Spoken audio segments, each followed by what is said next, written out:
Hey, yo, welcome back. This was a crazy card. It is UFC Vancouver, and it got wrapped up. And dude, there's some weird ass fights and weird ass things going on in this whole card as a whole. But for the card, it actually delivered really well. Like, it was a very entertaining card. Obviously, a lot of us were watching the MMA Guru Bedtime MMA Lucas Tracy live stream along with this, so that actually made it, in my opinion, a lot more fun. I actually did enjoy it, and I'm not somebody that would listen to like a live stream while I watch the fights at all. So very, very good. There's a lot of stuff we got covered in this fight card, and a lot of things I want to talk about. Obviously, Canadians did very, very well in this card, which is awesome to see. Brendan Allen, the Canadian, also somehow, dude, we'll get into the main event. Absolute madness. I did not have Rainer de Ritter absolutely just giving up at all in my predictions for this fight.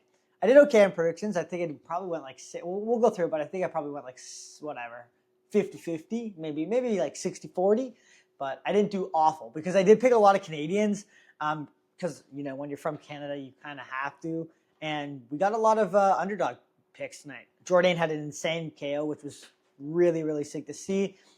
Kyle Prepelic had a war. Our GOAT, Brendan Allen, the Canadian boy himself. Dude, I don't even know how the fuck he won. But he won. So, anyways, we'll get into it. If you guys want to jump up to the main card and stuff like that, there are timestamps down below and in this video, but we'll start at the bottom and work our way up to the top, as always. Right off the bat, Melissa Crawdon versus Tainara Lisboa. Haven't watched any of Melissa Crawdon's fights before. Did pick her because she's Canadian. That's a dub. We won.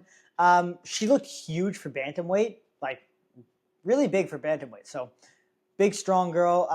Her striking was pretty good, but it was very slow. Like, she was doing all the right techniques. Like, for the most part, like, striking skill set wise wasn't bad. Her just like actual speed was like she was running on like 0.75 or something like that. I don't know. It was just woof, woof, woof. Where like there was no snap, there was no pop to it, but there's a lot of thud to it, right?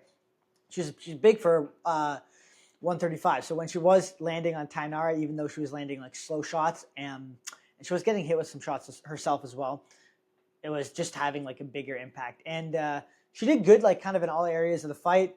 Definitely got hit. It was a close fight up until the third round when she started putting it on more, and second round too. Third round, she started putting on more and got a nasty finish.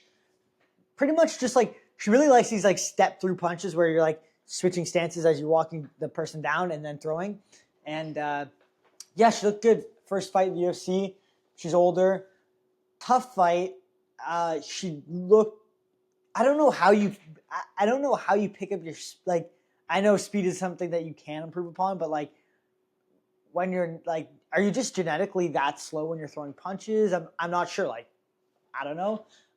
But I think for her to perform at a higher level throughout the like UFC and fights in the future, she needs to pick up her speed a bit more, just with how fast she's throwing things. And if not, just be a full-on mogger where you just, you're just ready to eat a shot and just come forward and clinch and mog, because she's going to get beat to the punch the majority of the time like she did in this fight.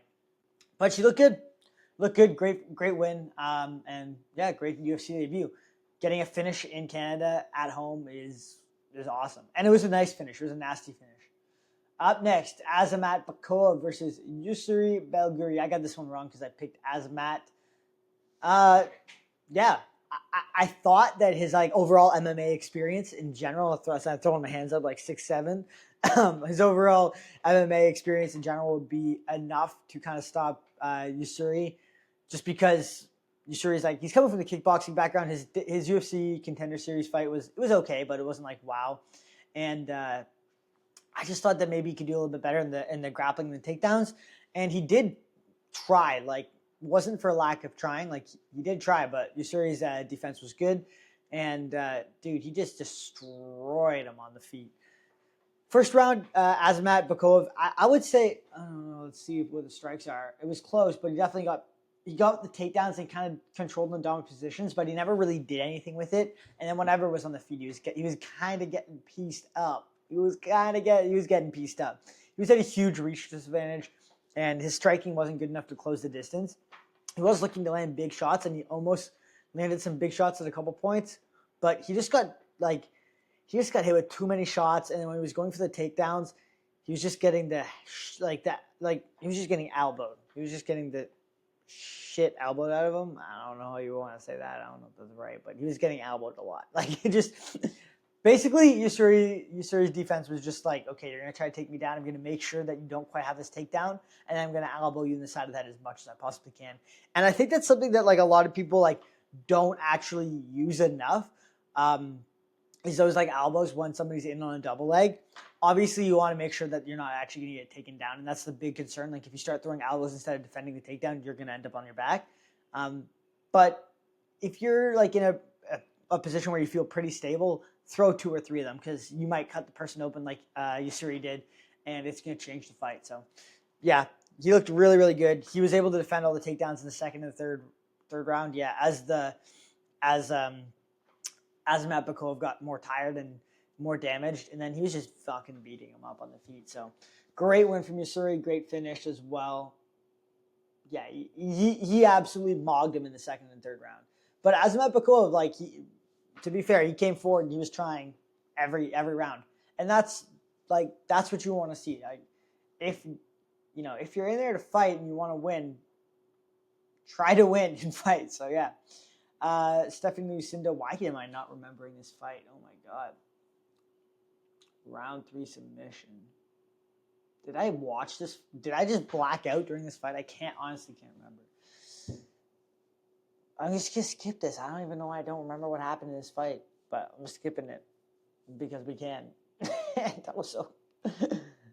Why did I forget it? Oh yeah, it was back and forth. This kind of back and forth war, and then they got submission. Anyways, weird. Danny Barlow versus Jourdain Santos. Dude, I always forget how much of a dog Jourdain Santos is. This dude, like, he kind of doesn't have the cleanest striking, but it's a lot better than it looks. And he's a fucking marauder, man. This dude's a marauder. Jourdain Santos literally just, he's able to take what you throw at him and he's going to come forward. And that's one of the things about these guys is like,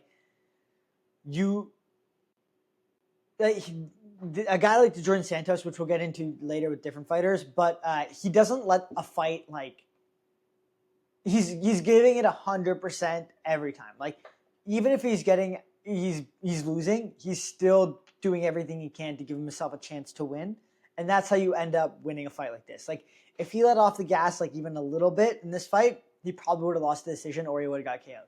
But he went out there like even though like he didn't. I mean, he actually had good moments in every round, but even though he was getting beat at times, like he was still doing everything he can to win the fight. Which a lot of times we see people that are down like 2 rounds or something like that, and they're like, okay, well, I'm just gonna keep doing what I'm doing, and if I lose a close decision, I lose a close decision. Jourdain Santos was doing it as much as he possibly could, and in every round. And I think the reason he won this fight was purely based on like output almost. And I know like the total strikes looks closer than it was when you're actually watching the fight, but it was like a lot of Jourdain Santos pressuring, a lot of Jourdain Santos coming forward, and a lot of Jourdain Santos winning like moments at the end of the round and stuff like that.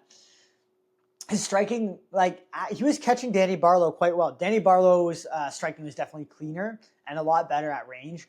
He's got a really nasty left hand to God, Danny Barlow. But no, he's got a really nice left hand, and his striking is good. He leans back and rolls with a lot of shots, and when he does throw his shots, he really rotates his whole body through, so he has like extra, I don't want to say extra reach, but he's using his full length or full reach, I guess. Sorry, but he like really rotates all the way through all the shots. That's just why they have so much power on them.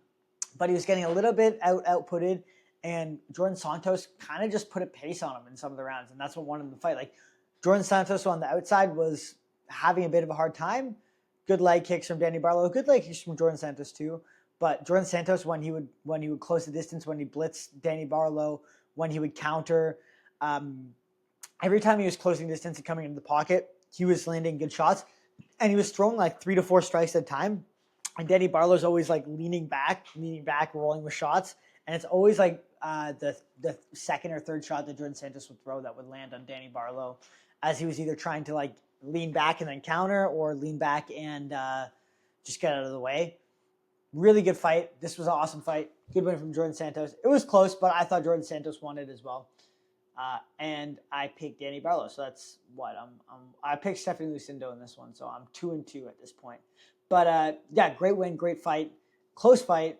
Both guys had each other hurt. Both guys were going for it. This was an awesome fight, honestly. Bruno Silva versus Hyung Sung Park. Let's go, Bruno Silva. I picked Bruno Silva. I'm stoked he won. I think he gets a lot of like. I think people don't think he's that good, but I think he's pretty. I think he's pretty decent. Like, I think after like he loses to some, he has a kind of a weird like career of wins and losses. But watching his last fight against Joshua Van, I thought that he looked. I thought that not that I thought he looked good, but I thought he like his skill level looked good. The main thing that I saw that went wrong in the Joshua Van fight in the last one was he just couldn't get respect with the power, and just got walked down a bit. And we saw that in this fight too. Like striking wise, he's pretty good. Like he can keep up with everybody. Grappling wise, he's pretty good to keep up with everybody. But the problem is like one thing he does well is he throws enough output that like if it does go to decision, like he's looking pretty good. Like decision wise, he's doing a lot. Like he's throwing enough, but he just doesn't have enough power to get respect from people. But then he does. Like he'll land a shot and he'll drop them. But it's just interesting because like even in this fight, like he was doing very, very good in every round, striking wise, grappling wise. I think he had an advantage in the striking. Sorry, just like more technical a little bit, and he was able to grapple with Hyung Sung Park like totally fine. I mean, obviously he submitted him, but well, it's like you could see like in the what was it, the third round before Hyung Sung Park got submitted, he just and Bruno Silva, like he fucked up Hyung Sung Park's jaw, but these guys have an ability just to walk Bruno Silva down, and that's what Joshua Van did. He kind of just walked him down. And you could see that the third round, Hyung Sung Park was just like, okay, fuck it, I'm just gonna walk this guy down. And I don't know what causes that with Bruno Silva, where these guys have this like kind of feeling that they're able to just walk him down, but they are. And once they figure that out, it starts to go bad for Bruno Silva. And that's what happened in this third round. He started to get walked down. He ended up getting the submission, but when Bruno Silva is getting walked back like that, like he's just not able to stop them from walking him down. I don't know how to put it other than that, but you can see like the tide starting to like shift. It's like, oh shit, like Hyung Sung Park he's gonna walk him down and he's just gonna throw bigger shots. But didn't work out for him. He got submitted. He got rear naked choke. It was a really nice rear naked choke from Bruno Silva.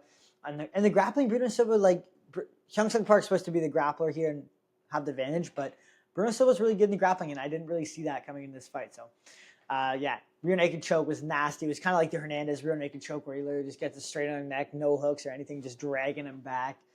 Almost had it earlier with the hooks in, but wasn't quite under the chin.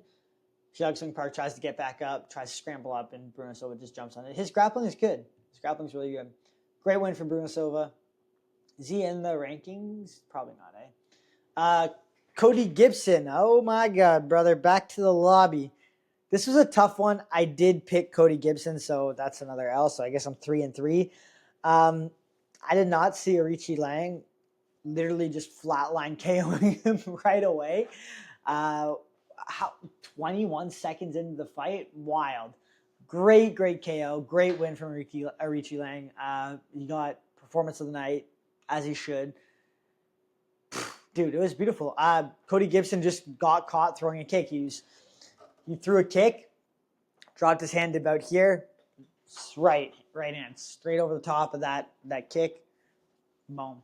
And that was it. That was literally it. It was just beautifully timed shot off the kick, and he just sat everything into it.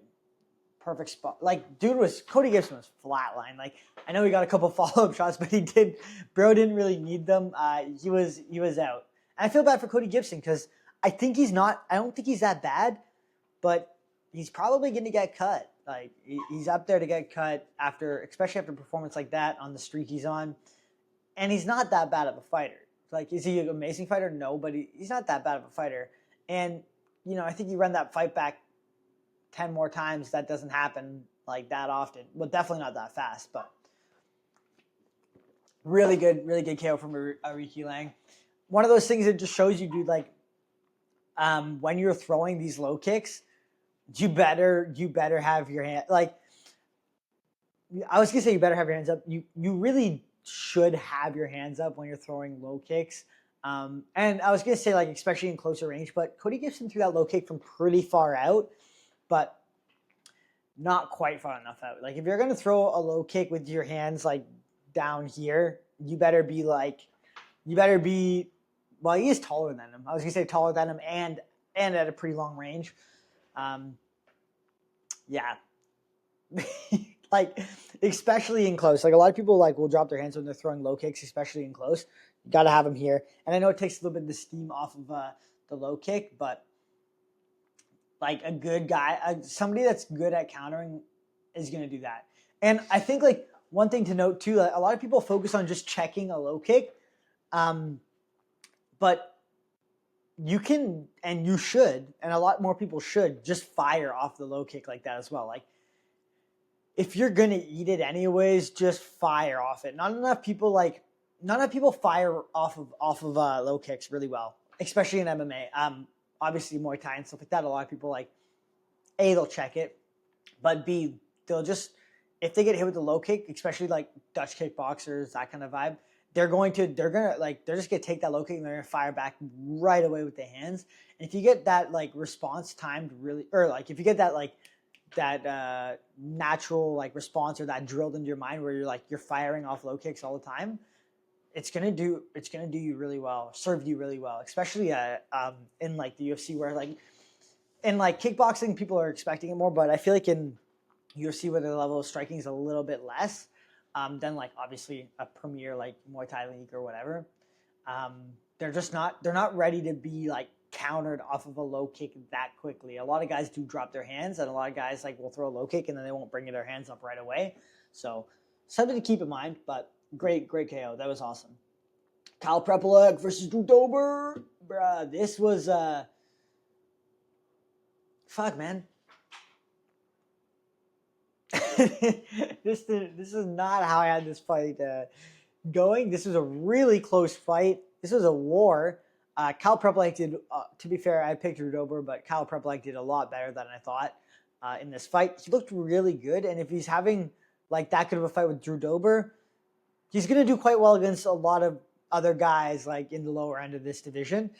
And I think this is the kind of fight that gives him another fight in the UFC, even though he's lost like almost every fight in the UFC. But it was a really good war. It was entertaining. He was close against Drew Dober. He did really, really well. So I think it's one of those ones where it's like, I think it's like, you got to give him another fight, maybe throw him against somebody else at the bottom of the division and hope he gets a win so he can stay in the UFC. But he looked really good. In the striking, he actually looked good against Dober. Dober was definitely the cleaner striker in there, but definitely had a little bit of a reach disadvantage. And Kyle Prepolek did a really good job of like using his jab and stuff like that throughout the fight. He looked good. It was southpaw versus southpaw. They were both blasting low kicks. Drew Dober's low kicks were nasty though. But Kyle Prepolek checked one of them and cut Drew Dober's shin right open, which was crazy to see. Drew Dober didn't really give a shit. He kept throwing that thing. But yeah, it was a really close fight. And to be fair, I think I had Kyle Prepolek up maybe 2 rounds coming into that third round before Dober got the finish. This one was wild to watch. This one was really crazy to watch because it was like, oh shit, Kyle Prepolek's gonna win, and then I believe it was a nut kick foul. Yeah, it was a not switch kick, but inside low kick that caught Kyle Prepolek in the sack, right in the sack, and dropped him. But immediate point deduction, which in my opinion I thought was a little bit aggressive. Like that was, especially because like you get to the Mike Malott one, but like Drew Dober like. That was the first thing that went wrong in the fight, and that was that was not an on purpose nut shot. I know it was a hard nut shot, but like, and it did change the fight a little bit, but it was not an on purpose nut shot. So to take one round away from, or sorry, 1 point away from him. I think it was 1-1. Sorry, coming into this and 1-1. I don't know why I said 2-0. 1-1 coming into the third round, and then to take a point away was like basically guaranteeing the fight to Kyle Prepolek, which was a bit excessive. I don't think it should have been a point deduction, but whatever happens, and because of that point deduction, Drew Dober basically just, and this is what like a lot of people should be doing if they're down in the third round, but they don't do it anyways. Like if it's 1-1 in the third round, you should fight like Drew Dober did after the point deduction the whole third round. You need to win that round. Like, I don't understand. Like, if there was a point deduction or not, you still need to win that round. So you better fucking go out there and fight like you need to finish or whatever to win the round. Like, you don't want to just squeak out winning a round and like maybe, or like squeak out a close round and lose a decision because the judges thought the other guy won. I think you just got to fight like that in the third round if it's 1-1. And like if you're up 2 rounds for sure, then you can kind of coast. But if it's 1-1, you better fight like Drew Dober did after that point deduction, because otherwise like it's gonna be close and you're gonna end up like Cheeto salty as fuck, which I made a whole video on about losing a close decision. So yeah, Drew Dober literally came out in that third round and just after that point deduction just put it on him. And that was kind of the thing though, like when we were watching the fight and even the commentary and everybody else was like kind of noticing, like when Drew Dober was the guy that was going forward and like getting after it, he was really close to getting a finish. He also landed some huge shots on Kyle Prepolek, and I don't know what that dude's chin's made of. He's got a chin like Dober, dude. Like Kyle Prepolek ate some, I guess it would be a left hand because Drew Dober's southpaw, but ate some of the nastiest left hands I've seen in a long time, and just didn't bother him whatsoever. Like those should have KO'd him, to be honest, or at least rocked him, but didn't bother him that much. Third round though, right after that, Dober hit him with a couple nice shots and then came forward and just poured it on him.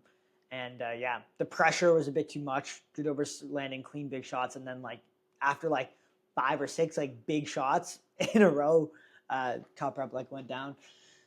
Good win from Dober. Kind of sucks for Prepolek because that nut shot, like whether or not it did kind of change the fight, right? Like it was one of those ones where it was like whether like the nut shot was still bothering him after 5 minutes or not, it changed the way Dober fought that third round, and it definitely changed the fight. So anyways, good win from Dober. It was good to see him win, to be honest. And it was a really entertaining fight. This was another banger. And I picked Dober to win this. Wanted to pick Prepolek because he's Canadian, but I picked Dober, so I think that's 1, 2, 3, 5, and 5 and 3. It's pretty good. I picked Cal Nelson in this one, but it was one of the ones where I was like, there was a lot of controversy on this card, dude. There's a lot of weird shit going on. This card was a fluky card, man. I picked Cal Nelson. I wasn't sure about this pick. I kind of just picked him because he's Canadian and I've trained with him before. But this was a tough fight for him. But he didn't really look that tough, to be honest. Like, he got the finish in the first round. Wow, I'm so tired. It's like 6 a.m. But he got the finish in the first round. Somehow it wasn't a fucking finish, bro. There's like 3 minutes left in the first, or 3 seconds left in the first round. And the ref pretty much calls out the fight. And then, yeah, they just go back to their corners and fight again. It was really weird. Everybody thought that Cal Nelson finished the fight. He did literally like KO Matt Favola. Good on Matt Favola for coming back and having another like tough like 2 rounds in him. But yeah, Cal Nelson like literally just ground and pounded him, finished the fight. To be fair though, like if the ref couldn't hear the clapper, thinks the round's over, immediately, like you can see in the replay, immediately after he separates them, he goes, fight's not over. So it wasn't like, yeah, it seemed like a finish because Matt Favola was out, but even though the time wasn't up, the ref still like immediately once he separated them said, fight's not over, and then sent them back to their corners. So yeah, I understand like that's kind of weird. And they did kind of rob Kyle Nelson of a first round TKO, but at least he didn't get done dirty like Jake Matthews where he got finished in the third round. But yeah, after that, Kyle Nelson's second round, Matt Favola looked really good. I think put it on him in the third or second round and probably won the second round. Cal Nelson's just his cardio slows down a lot especially after like a war like that, and also, going out there to get the finish. he said in the post fight interview, it's like, oh yeah, after the first round, I blew my energy like going for the finish. I get that, but also like you didn't use that much more energy, so like why you can't be like that? That can't have gassed you out that much, brother. But anyways, he looked good. He was just a cleaner striker, better striker, and he did good in all the clinching and grappling situations with Matt Favola, so it wasn't really a problem there. I thought maybe Matt Favola would have a little bit more of an advantage in the grappling, but Kyle Nelson did a good job. Also, to be fair, Matt Favola was like so gassed and hurt the second and third round. And in the third round, I thought Kyle Nelson could have got a finish as well, and he probably should have. He had Matt Favola like super hurt, and then he just kind of clinched him. And like I think if he just separated and let off like 2 more shots, the fight was over anyways. But he just clinched him and basically just like rode it out to a decision. Still a good win. I mean, you don't really need to get 2 finishes in one fight, so good on Kyle Nelson. 6-4, 6-3. Sorry, 6-3 now. That's pretty good. Davy Grant versus Charles Jourdain. I picked Charles Jourdain. Thought this would be a tougher fight for him. It was still a tough fight. First round, Jourdain still looked really, really good. Jourdain is really good, man. Charles Jourdain is a really, really good fighter. He's really well-rounded, and his striking is really good, and his grappling is really good. So he was always a problem at 145, but now that he's at 135, sorry, I think he's going to be more of a problem because Davy Grant is big for the weight class, and Charles Jourdain was bigger than Davy Grant, height-wise. But yeah, he's a big dude for the weight division, and he's fast, and he's got the skills for 135 for sure. So I'm excited to see how his career plays out at 135. But he looked nasty in this fight, dude. Striking, he got hit with a couple good shots from Davy Grant at the beginning of the fight, but he was also landing some good shots in the striking as well. And then just the most beautiful jump knee. Charles Jourdain timed like a jump knee absolutely perfectly. Pretty much flatlined Davy Grant, and then Davy Grant tries to wrestle up, and Charles Jourdain just hops on a guillotine. He's so good with the guillotines. Latch that up, just power guillotine. Dude, it's over. Charles Jourdain gets that guillotine, it's pretty much over for you. Like he said in the post-fight interview, he's got one of the best guillotines in the game. He actually does. His grappling, like especially defensively, is super, super good. So.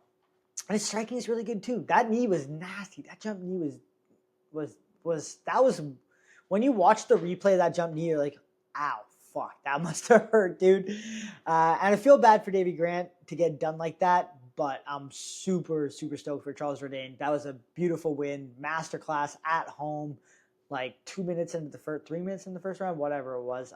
Like right away in the first round. That was a highlight performance, and that was one of the best performances of Charles Jourdain's career. So, really, really good on him, dude. That was sick. That was fucking sick. Good for Charles Jourdain.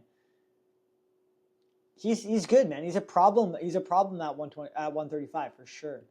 Manon Fiorot versus Jasmine Jasudavicius. This is one where I wanted to pick Jasmine, but you kind of had to pick Manon Fiorot.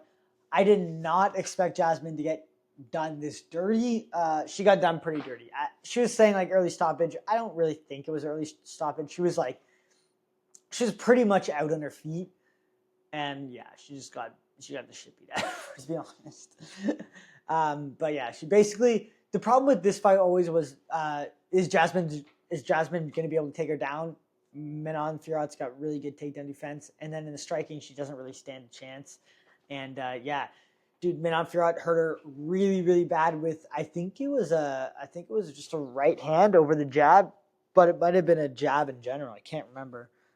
One of the two hurt her really bad, and then just followed up with shots once it went to the ground. Just followed up some beautiful ground and pound as well, and got it out of there. It was over. The fight was over. Sucks for Jasmine because she still was kind of in it, but she was getting the shit beat out of her. And I don't think like if the ref let it go any longer, it would have like made a difference. But still sucks, and sucks to lose that early on in a fight at home in Canada, especially when you're that close to a title. Like if she won this fight, she was fighting for a belt next. But yeah, it's what it is. Good win for Manon Fiorot. Like it was a hard fight for Jasmine. I think if you put somebody else against her in this position, she's probably going to get it done. But Manon Fiorot's just got too good of striking and too good of takedown defense for for Jasmine, and she landed a big shot. Like it's sometimes these I guess it's bantamweight, but sometimes like you're not so worried about the power in women's MMA, like dropping them. But Manon Fiorot's got power, and she dropped her. She hurt her bad. So good win. Holy fuck. We got Aimee Zahabi versus Marlon Vera. Marlon Vera's out here I made a whole video on this just about how Marlon Vera's coping, about losing yet another decision, bruh. I've had it up to a year with Marlon Vera, dude. This was a really close fight. Could have gone either way. Totally understand that this could have gone either way.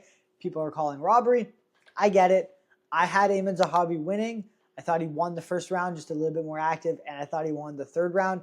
Very, very close. Could have gone either way. Either guy, if you lose a fight like this due to decision, you cannot be upset about it. It's a close fight, right? Marlon Vera just doesn't fucking understand that, dude. It's so... Okay, well, like, you guys can watch another video, but it's really annoying. It's like, dude, if it's going to go to, like, if it's a close fight and it goes to the judges' scorecards, like a decision, you can't be upset. You left it this close. Marlon Vera had so many opportunities to throw more output. So many opportunities to throw more output. One, probably would have helped him get a finish. Two, if it's so this close on output, dude, you're gonna be disappointed. Like, you could win a decision, but odds are you might not. And you can't be upset about that. You just don't do enough. Like, Marlon Vera is one of these guys that just bothers me as a fighter. Just because he never does enough, and then he always gets upset when it doesn't go his way. Don't leave it in the judges' decision, don't leave it to the judges, or don't be upset when you lose a close decision, or do more so the decision is obvious, right? Like, if Marlon Vera goes out there and he just absolutely pours it on for 2 rounds, clearly wins 2 rounds, and then loses a decision, then you can be upset. But you had, the second round he definitely won, but you had 2 really, really close rounds that could have gone either way. You need to understand that, and you need to realize, hey, I either need to finish or I need to do more. Otherwise, I can't expect to win. It could go 50-50, and he just doesn't understand that. But for the most part, Aimee Zahabi just had more output. Like, you can see the total strikes here. It's 81 to 57, 56. Aimee Zahabi looked really good. First round was really close. Aimee Zahabi literally just landed a couple more shots. Like, he out threw Marlon Vera a little bit, but Marlon Vera landed a little bit bigger shots. Let's see, it's 20 to 11. It seemed closer strike for strike when you're actually watching the fight, but Aimee Zahabi definitely did a little bit more. He's throwing a little bit more of those inside low kicks. He's got this, great win from Aimee Zahabi, first of all. He's got this, this style that is really good for, just winning decisions. He knows what to do, when to do it. He also has good finishes and stuff as well, but he knows what to do, when to do it to win a decision. It's the end of the round. I'm going to be the guy at the end of the round that last 30, 40 seconds, I'm going to make sure that I am throwing 3 times more strikes than the other person.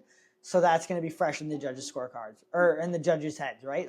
At the end of every round, you can see Aimee Zahabi is always a guy that's doing more. He's pushing the fight. He's walking Marlon Vera back. He's trying to pressure him, right?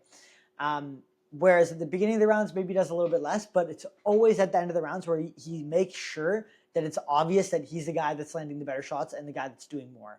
And that's going to be the first thing you think of, right? If you're the guy that's getting out thrown or getting hit with a bit cleaner shots or better shots at the end of the round, that's going to be what's fresher in the judge's mind. They'll be like, oh, he was kind of losing that round, which is what you almost always think about the end of the round instead of the first couple minutes of the round. So Aimee Zahabi does a really good job of that. At the end of every round, you'll notice he's the guy that's doing more. In the first round, very close fight, very close round. Marlon Vera was literally just kind of walking him down. Aimee Zahabi had a hard time kind of closing the distance, but he wasn't really trying to at the beginning of the first round. End of the first round, you can see when he starts to pressure Marlon Vera up against the cage or pressure Marlon Vera or blitz in or whatever, he was doing a really good job of that, and that's when he had the most success. Second round, he got rocked. He's got great durability, Aimee Zahabi. in his last fight against Aldo, he was like really hurt. This fight, he was really hurt, able to survive. And then after he survives and he survived like 2 to 3 minutes, made sure he was okay, and then he started pressuring Marlon Vera again. Obviously, he wasn't going to win that round, but he was able to pressure him enough and make it like decently close. Third round, Aiemann Zahabi basically just did more. Like Marlon Vera landed good shots, Aiemann Zahabi landed good shots, but Aiemann Zahabi was a guy that was throwing more, and especially at the end of the round, like the end of the round, Aiemann Zahabi was throwing more, and he did hit Marlon Vera with some clean shots. So close fight. Sorry, close decision. It was a split decision, but again, Aiemann Zahabi he did a bit more. And when you leave a close fight in the judges' scorecards like that, you can't be disappointed with it. Even Marlon Vera's, like, his coaches are saying, you need to win this round clearly. You're in Canada. Like, you don't want to go to decision. Not that that should be a thing, but, like, just, like, get after him. Make it an obvious round that you won. And Marlon Vera just doesn't know how to make it an obvious round. I know the second round was obvious because he dropped him, but outside of that, like, he's never going to do enough. And it's always annoying to watch. But great win from Aiemann Zahabi. And Marlon Vera is a salty customer, dude. Like, we didn't want to shake hands, didn't want to, like, acknowledge him, just stare, like, beefing at the end of the second round. It was pretty funny. Because Aiemann Zahabi is, like, probably one of the nicest guys. Then we have Nutshot Holland, dude, versus Mike Malott. This was a classic Kevin Holland fight where it's, like, anything that could go wrong or weird does. First nut shot definitely hurt. Second nut shot, dude, I know it probably hurt, but bro, it didn't hurt that bad. Like, I think we can all agree that Kevin Holland was kind of coping. Acting it up a bit. Like, definitely could have hurt, and maybe I'm wrong. Maybe he's gonna come out, he's gonna have some kind of injury. Who knows? Like, two nut shots in a row is definitely not fun. Definitely sucks. They should have took a point from Mike Malott in this, I think. I mean, if they took it from Drew Dober, like, you could have taken it from Mike Malott for sure. The second one was like, it was not a knee to the dick. I'm sorry. Like, it definitely hit him. Like, it definitely hit like the belt line on Kevin Holland, but off to the side, hip area. Maybe the shin caught Kevin Holland in the nuts, but we can all agree wasn't really a clear nut shot, the second one. And also, it didn't really hit that hard. Like the knee, the part that actually had the force, hit the hip for sure, 100%. And then if the shin hit the cup too, like, it wasn't hard enough that, like, it should have done that much damage, right? And just the way Kevin Holland was acting, it was just like bro wants like them to call off the fight, but doesn't want to be the guy that, you know, calls off the fight. He's like, just get me out of here, give me my paycheck, I'll take a TQ. But I don't want to be the guy that says that. It almost felt that way. Kevin Holland, he ended up fighting back. He ended up fighting the whole fight. But Mike Malott was just better than Kevin Holland in every way in this fight. Like, better in the striking, way cleaner in the striking, and in the grappling, he was doing just fine against Kevin Holland. Landing good shots. He hit Kevin Holland with some good shots as well. Good shots throughout the fight that hurt Kevin Holland, and he looked really good in the grappling, man. He was doing a great job in the grappling, Mike Malott. He's a problem, man. He's a problem for a lot of fighters because we see how good Kevin Holland can do against a lot of guys. Mike Malott is better. He's more technical. He's cleaner.